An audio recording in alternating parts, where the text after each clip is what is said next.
بے شک والدین کا مرتبہ بہت بلند ہے، اور نبی کریم صلی اللہ علیہ وآلہ وسلم نے فرمایا کہ مظلوم اور والدین کی بد دعا کے درمیان کوئی پردہ نہیں ہوتا۔ لیکن یہاں ایک بہت باریک اور اہم نقطہ ہے کہ جو ہمارے مولویوں اور ہمارے بڑے جو ہے وہ ہم سے چھپا جاتے ہیں۔ اللہ عادل یعنی کہ انصاف کرنے والا ہے، وہ کوئی ظالم جج نہیں ہے کہ ایک معصوم بچہ اپنے ایک حلال اور جائز حق کا استعمال کرے، اور اللہ صرف ماں باپ کی ضد یا انا کی وجہ سے اس پر بد دعا کا عذاب نازل نہیں کر دے گا۔ اسلام کا سنہری اصول ہے کہ ناحق بد دعا کبھی قبول نہیں ہوتی۔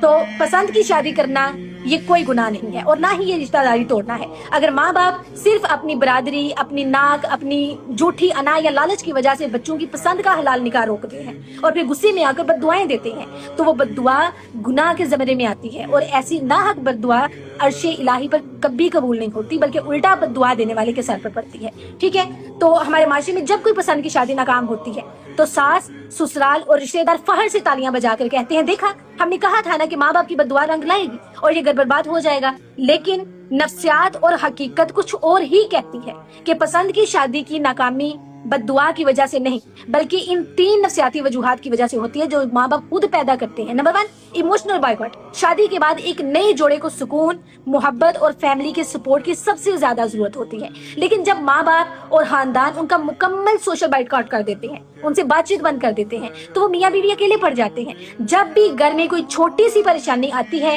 تو ان کے پاس مشورہ دینے والا کوئی بڑا نہیں ہوتا، وہ اکیلا پن رشتوں میں چڑچڑاہٹ اور لڑائی جھگڑے پیدا کرتا ہے۔ سیکنڈ ہے گلٹ ٹریپ۔ لڑکے کے دماغ میں مسلسل یہ بات ڈالی جاتی ہے کہ تم نے میری عزت مٹی میں ملا دی، تمہاری وجہ سے تمہاری ماں بیمار ہو گئی۔ وہ مخلص لڑکا ہر وقت ایک انجانے احساس سے جرم میں جیتا ہے۔ وہ جب بھی اپنی بیوی کا چہرہ دیکھتا ہے اسے لگتا ہے کہ اس لڑکی کی وجہ سے اس کے ماں باپ اس سے دور ہو گئے ہیں۔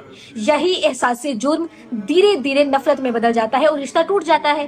تیسری ہے سسرال کی عدم قبولیت۔ اگر پسند کی شادی کے بعد لڑکی سسرال میں رہ رہی ہو تو اسے ساس اور نندو کی طرف سے کبھی دل سے قبول نہیں کیا جاتا، اسے بات بات پر جتا کر سستی اور نکمی ثابت کرنے کی کوشش کی جاتی ہے تاکہ شوہر خود اس سے بیزار ہو جائے اور خاندان والوں کی بات سچی ثابت ہو جائے کہ یہ لڑکی تمہارے لائق ہی نہیں تھی۔